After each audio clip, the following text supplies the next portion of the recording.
Welcome everyone to another episode of the Intellectual Saviors of Wrestling with your hosts, the glorious Master of the Brain Damage, Martin. that's the one, and the underdog from the underground, Not Sami Zayn, but Sam H. yeah. Now we're just doing that because we're wearing wrestling t-shirts. But yeah, this is the Raw review for the 17th of April. Yeah, unfortunately we had conflicting schedules last week. Wasn't able to meet up last week to get last week done, but we'll very briefly recap at some point with the Superstar Shakeup. The Superstar Shakeup. We'll be doing a special video on that. Yeah. But yeah, we took Easter off. But we're back now. Yeah. So, how do we get this one started? And we're back with your jacket. Come back, my Jack. Well, of course, how could we not start off Raw with Braun? Oh no. Fresh from pushing over an ambulance. Yeah, pushing over an ambulance, yeah. Then beating up Roman Reigns. Oh, Right, no. Just go on a serious note for a second. Unfortunately, however you want to word it, Roman was not on the show because unfortunately we had the untimed passing of his brother, yeah. who you may know better as Rosie from the 3-minute warning and his collaboration with the Hurricane. Yeah, the unfortunate SHIT, superhero in training. Yeah. Yeah, so, I mean, we pay all respects to the Anoa'i family. Yeah. You know, he was a great wrestler. I used to love the 3-minute warning, Rosie and Jamal. Both of them now, unfortunately, no longer with us. So, yeah, and it was good to see they put the tribute to him at the beginning of the show. Yeah. So, back to the show, though. Braun wanted more competition. I feel like he said this before somewhere. Yeah. With the previous Raw general manager. Yeah. Yeah. And this brought out the current general manager. Yeah. Kurt Angle. Yeah. I can't remember the exact words, but he did mention freaking at some point. He did. Yeah, and he said, look, you know what? You got the night off, Braun. Take the night off. It wasn't good enough for him. No. He then proceeded throughout the night to go backstage and beat people up. Mainly jobbers. Golden Truth. Kalisto. Gold dust. Yeah, Kalisto got put in the trash, literally. Yeah. And they never bothered taking him out of the trash. Yeah. He may still be there. Then this brought in the Big Show, charged into him, said, "Big on someone your size, Braun." Ah. Then he just walked off. Yeah. And that was the main event. Yes. But we will come to that in due time. But what was our first match of the evening? Well, we had Seth freaking Rollins on commentary. And it was Samoa Joe. Uh-oh. That's his Y2J. Yeah, after the despicable actions last week. Yeah. Kevin Owens and Samoa Joe teaming up on poor Chris Jericho, and he got put through a table. So yeah, Seth was on commentary for this one. And don't you worry, folks. Chris had his shining up glittery scarf with him. It's good. He's moved on from the jacket. Now it's a light up scarf. Yeah. Yeah. I rather enjoyed this match. Yeah, this was decent. Two, albeit one person hasn't been in the company particularly long, but two veterans of the industry going at it. Some people say Samoa Joe's style is a little bit too physical at times, but at the end Does of the need day, to tone it down a bit. he gets the job done. I'd argue the point, would you tell Brock he's too physical? I wouldn't enter any sort of conversation with Brock. Well, you could do if you want, but he'd probably tell you to F off. Yeah, or he'd hit you. Yeah. He famously doesn't like people. So yeah. Apart from Paul Heyman. The advocate. Yeah, unfortunately for this one, it didn't end well for Chris. No, he got put in that devastating Coquina clutch. Yeah. And all throughout the match, you were like, if he locks the legs around, this one's going to be over. Yeah. The first time he hit it, he was just like on the top of his head. As soon as he locked the legs, Jericho had no choice but to tap out. Yeah. And then after the match, Chris got interviewed, and we weren't disappointed. Somebody made the list! I'm not a fan of him, but it was pretty hilarious, him just randomly walking past. Yeah. Anyone who watches NXT will know this man fairly well. Better than most people. It was the Drifter, Elias Sampson. And he actually is drifting. Yeah, and I swear there was another. I think was it Enzo and Cass. They were like walking through the backstage to the ring of that, and then Elias Sampson was just randomly there in the background playing the guitar, sitting on a box. So yeah, and then bringing up them two. Their match was next. Oh, against the Club. Yeah, Gallows and Anderson. And don't you worry, folks. On top of Sam currently wearing it now, we also saw in the match the Boot of Doom. Yep. Quickly becoming one of my favourite double team moves. It's so much better than the Magic Killer. And let's not forget Billy Idol's favourite, the Midnight Hour. The Midnight. What about the Boom Shakalaka? Oh. Damn it, WWE, sack your creative department. This is getting beyond the joke. So yeah, this match apparently come about because originally one of them was meant to be facing the Revival, but unfortunately for the Revival, Dash Wilder's going to be out injured for a while due to him breaking his jaw. Now, originally it was supposed to be Gallows and Anderson against the Golden Truth, but they got beaten up backstage. And probably the Revival's injury probably didn't help. I forget the Golden Truth's existence. A lot of people would like to forget the Golden Truth's existence. Yeah. Wasn't a good night for Enzo and Big Cass, though. No, it was not. They got the Boot of Doom. They pretty much got everything else on top of that. Yeah, I'm trying to remember how they won this one. I think it was cheating somehow. Yeah. Some devious tactics. That was it. Enzo and Cass were going for the Boom Shakalaka.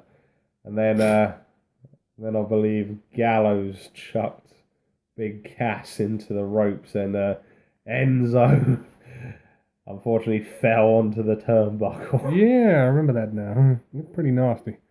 But And then they hit him with a...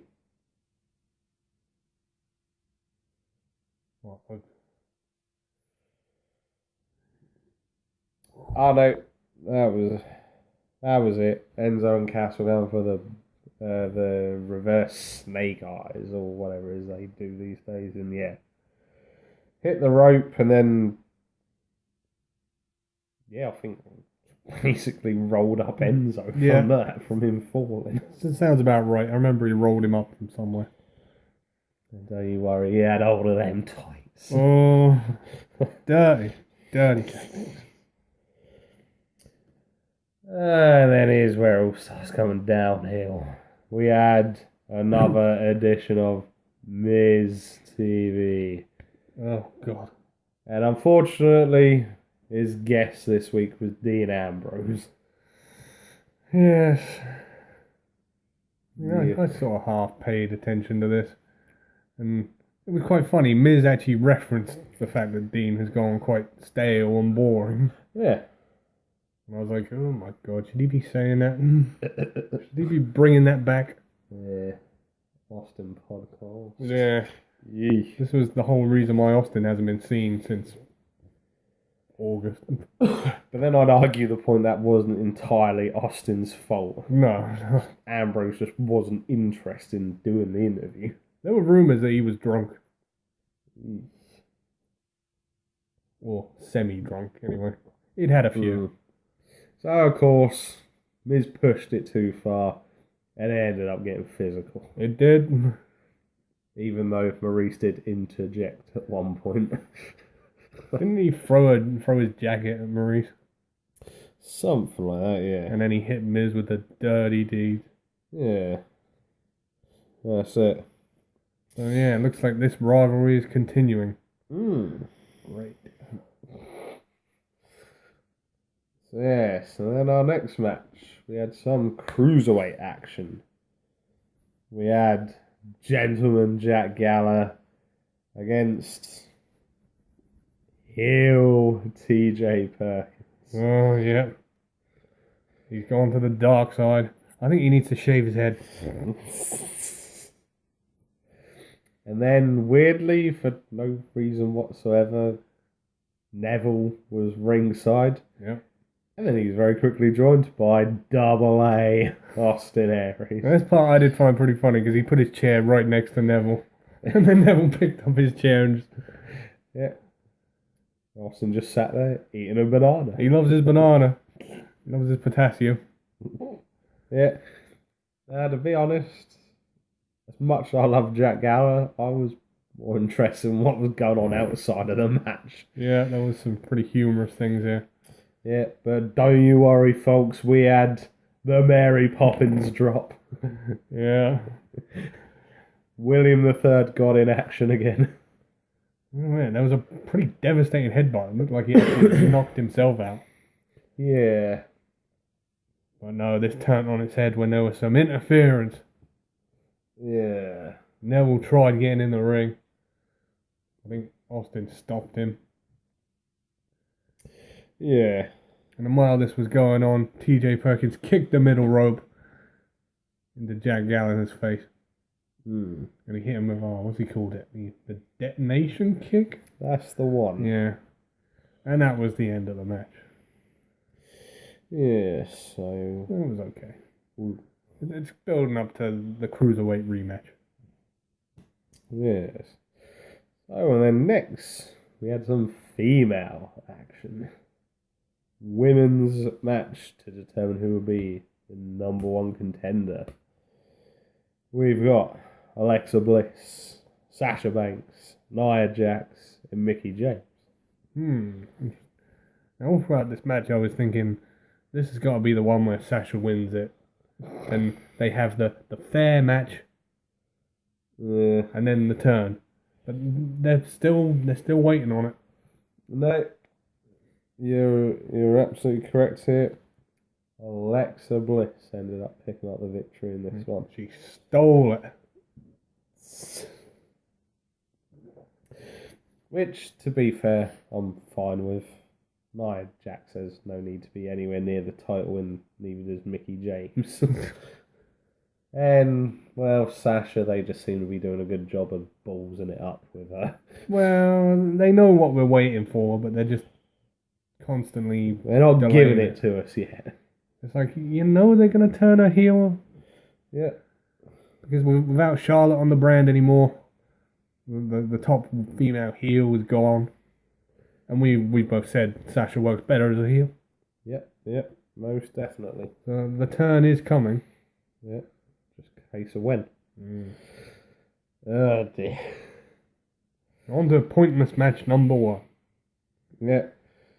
We had Finn Balor in action, and he was facing off against the newly acquired Kurt Hawkins. Yeah. He's gone from being a jobber on SmackDown to being a jobber on Raw. Yeah. Brilliant. And we don't need to tell you how this match ended. Your favourite move, the coup de grace. Oh my god. It's like, he's called the Demon King. Give him a better finisher. Please. Yeah. Yes, it was a very short match. You didn't miss much. Hell, you probably could have gone to the toilet and come back and it had been over. So, yeah. It was that quick. And then I think, was it just after? You then had a video package from Wyatt. Yeah, this was it was a strange one because last week he was talking to Finn Balor, Yeah. but this week it was about Randy Orton. So obviously he's got his impending title rematch at Payback. And he gave us a glimpse into the House of Horrors. I'm curious about this match. I mean, are they going to be setting up a house in the ring? Is the match going to be at a house? Yeah. Are we even going to be in a ring for this match? Like, I just don't understand. How is it going to work? No.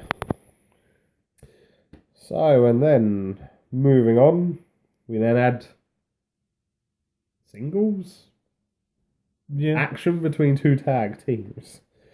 You had Jeff Hardy against Cesaro. And it's kilt. Yeah, I didn't get that. Why they're wearing kilts all of a sudden. I don't know. I mean, I was always under the assumption kilts were a Scottish thing. They are. Not an Irish thing. No, it's not. So, yeah. But the tag team champions got the up in this match. Yeah, I think Jeff finished it off with the Swanton bomb. Oh. Yeah. It was a fair match, no interference. Matt's still doing a terrible job of trying to stay out of character. He wants to do it. You can just tell every time he goes, Of course, it doesn't help that you've got like 15,000 people just chanting at you dully. Yeah. No, from what I understand, the lawsuit is still going on.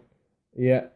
WWE lawyers are involved in this one now, but yeah, it's still And TNA still up in the air. are doing a very bad job. Go onto their YouTube channel, Impact Wrestling, and they've tried to trademark certain things. It's like any segment that has Matt Hardy in it, it will say something like "Broken Matt trademark," and it's getting a bit pathetic, really. Yeah.